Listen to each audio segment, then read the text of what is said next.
Hey guys, welcome back to my channel.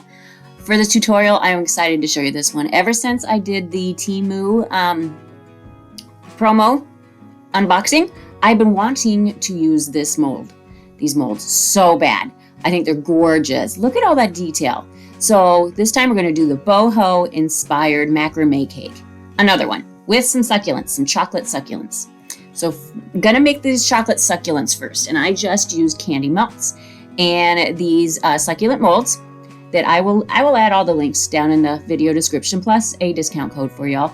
But I'm just adding some Color Mill oil-based food coloring because that is going to not make your chocolate seize up. So I started with some white, just bright white candy melts, and I added some lavender. I think it's lavender that I used. To the chocolate after I'd melted at 30-second intervals.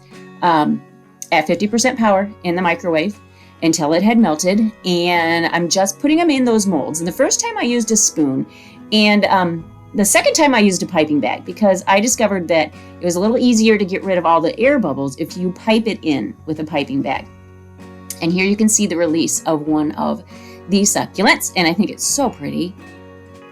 These are so pretty, and they come out pretty easy. The candy melts work best in this because they release easier. You could try to use fondant, but I have a feeling you're going to have a hard time getting them out of these molds, so stick with the chocolate. And when you're pouring that chocolate in there, a little hint too is make sure you tap out all those air bubbles as much as you can because there's so many nooks and crannies in these molds. And then for the fondant, I used some more Color Mill and tinted it with this color to get a more of an ashy kind of tan, pale tan color to this macrame cake. And then I'm just going to roll out my fondant to about, I would say a good, between 1/4 and 1/8 of an inch thickness. You want some thickness for these because you can see with that mold, look at all the nooks and crannies. That fondant is going to go into those nooks and crannies, and it's going to kind of suck it into there.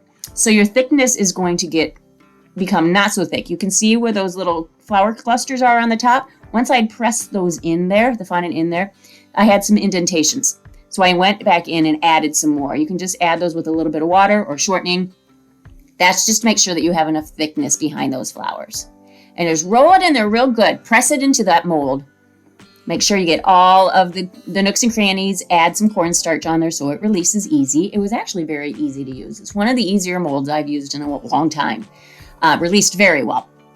And then I rolled out a piece of fondant to put on the top, put the cake on there upside down, cut off the excess, and I'm just attaching this fondant with some shortening. You could use some water, you can use some piping gel, you can even use simple syrup if you prefer, but I find that the shortening is a little bit more forgiving. You can move things around and it's not going to mar up your surface. It's not going to stick so much that you can't move it around. You have a little bit more maneuverability with it. And the mold, the only thing I'm going to say about this mold is it's not tall enough. I wish that they had made them taller. But that's okay. We're going to use one of the other silicone molds that I have. This one right here for the fringes. And we're going to fill in that gap, make it look intentional. I had a feeling that was going to happen, but I knew I'd figure it out as I went. So same thing, put some cornstarch into your molds. Tap out the extra, roll your fondant in there, press it in there real good, and use a sharp knife at a sharp angle to remove the excess, and then release it from the mold. A little hint on releasing from the mold. It works a little better if you take the mold and you pull back a little bit from where your fondant piece is, pull it back, and then that kind of releases it from the sides, and then it releases so much easier. And I just tried to use a variety of different textures with these molds because macrame has lots of different textures, right? What a better time to use them than this. Now there might be a few places where the fondant meets up that you have a little bit of a gap, but that's okay. We're not going to worry so much about that. I think the overall effect and all the busyness that's going on with all the texture and all the details, it's going to blend that in. You're not going to notice that. Now for the bottom tier, I wanted to add some texture. I wanted it kind of to be the look of the ribbon, not the ribbon, but the threads, without actually having to roll out all those rolls. So I just rolled out a piece and used a skewer and just marked some lines kind of haphazardly. Not real neat because you don't want it to look like too organized. This is an optical illusion I was kind of going for here. Then I set it to the side to firm up a little bit before I put it on the cake. There's a little time. There was a little bit of a gap there that you don't see because I just edited it out. And my cake is chilled. It was already pre-covered with some dark chocolate ganache. And then I'm just doing the same thing, adding my disc on the top, removing the excess, adding some more shortening on the side, and then gingerly lift up your piece. If you leave that sit for about 20 minutes, it's going to be a lot easier to move because it's going to firm up just enough that it's not going to rip and tear and pull when you pull it up onto the cake. But don't hesitate too long when you're pulling it up there. Just kind of dive in and do it. Remove your excess off of the bottom, turn it right side up, and then we're going to put our straws in for support. I just did 3 since this is not a big cake. The bottom was a 5-inch, I believe. No, 7-inch, and the top was a 5-inch. So I only did 3 straws. Now, if this were for an order, I'd probably go ahead and put a skewer down the middle, a sharpened skewer, to add some support. And then we're doing a little bit more blending with some more of the little silicone molds, the rope part. And now I'm making some tassels. I'm using all of these pieces, some tassels, and I'm just kind of getting as many pieces as I might need. And I'm just kind of getting them done so that they're sitting there and waiting for me as I'm putting it together, because I did not have, see, there's our little tassels and some leaves. I didn't have, or feathers, I'm not sure what they are, but I didn't have a game plan necessarily. I had an idea how I wanted to place them, but I wanted them to kind of come together on its own. So I did some long pieces, 3 of them, and some, of course, it's not a merry video if there's not footage missing, but I don't know. Camera must have died and I didn't realize it. It's hard to say. This was a couple weeks ago.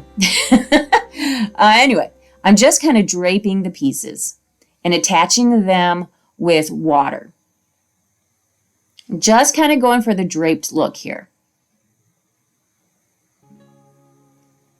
And you'll see a big difference here in a second from where I started to where I end up. So all you really need to know is I'm just draping them across and kind of crossing things over each other and just going for the look of like those hanging pots. See, there it is. Look at all those pieces you didn't see me put on. Ugh, it's so irritating. Anyway, like I said before, you guys are smart. You know what I did there. They're all attached with water. And then I put it in the fridge to set up for a little bit. And in the meantime, I'm going to get all of my succulents that I had made. And I'm just adding some color. This is a new petal dust little, it looks like a makeup compressed little thing here. Or palette, that's the word I'm looking for. But it's just compressed luster dust, not luster dust, but edible petal dust. And I'm just using some colors to emphasize the nooks and the crannies and make them look a little bit more natural. Because I really like these molds for chocolate. I like the chocolate decorations. But when you're used to doing gum paste, you do find that they're a little bit more bulky. But succulents are supposed to be. They're more thick petals. So for this, it's great. It worked just fine. So I'm just emphasizing with kind of similar colors. I'm adding some purples, some pinks, and some greens. Those tend to be kind of the colors that you see with the succulents. Just kind of aiming for the nooks and crannies, kind of highlight them. And then on the tips of some of them to add a little bit of interest on the tips. Now I'm just attaching these with buttercream. That's all I'm doing, guys. Just a dollop of buttercream. You could use chocolate if you want to, but, you know, it works fine with buttercream, so I just stuck with that. And I added some underneath them to add a little height and a little bit of interest with the placement. Just play around with them until you get them where you want them. And I like to do the 3 colors when possible, 3 different shades, because groups of 3, 5, 7, odd numbers tend to look better together. Doesn't mean you have to do it that way. It's just kind of the way I do it. And then I purchased these skeleton leaves on, sorry about my shoulder, on Amazon. I'll add a link to those also. I love the skeleton leaves. Somebody just recently asked me if I've ever done a tutorial on those. I want to, but those take a long time to make. They take probably about a week to make. And I don't personally have that kind of time. to dedicate to making these, especially if you can buy them already done. Now, I wouldn't call them edible, but not every decoration you use is going to be edible. You just warn your customer that this is not edible. Please remove it before you serve it. Just that easy. Then I'm using some more of the petal dust to emphasize the details on the fondant. Incorporating the purples and the pinks and the greens. Guys, I think it's really pretty. I know macrame has been around for a little while, but I don't get tired of it, and I hope you don't either. And I wanted to try this mold so badly, and I'm very glad I did. And I hope you liked it. Hope you got something from it. And I hope you give it a try. So thank you guys so much for taking the time to watch my video. And if you'd like to watch some other videos, go ahead and click on the link to one of these other videos shown here. And if you would like to check out my other social media, I am on Facebook and Instagram under the same name, Sophisticakes by Mary. And please take the time to share, like, subscribe, and hit the notification bell so that you know when I upload another video. Thank you so much, and we'll catch you on the next tutorial.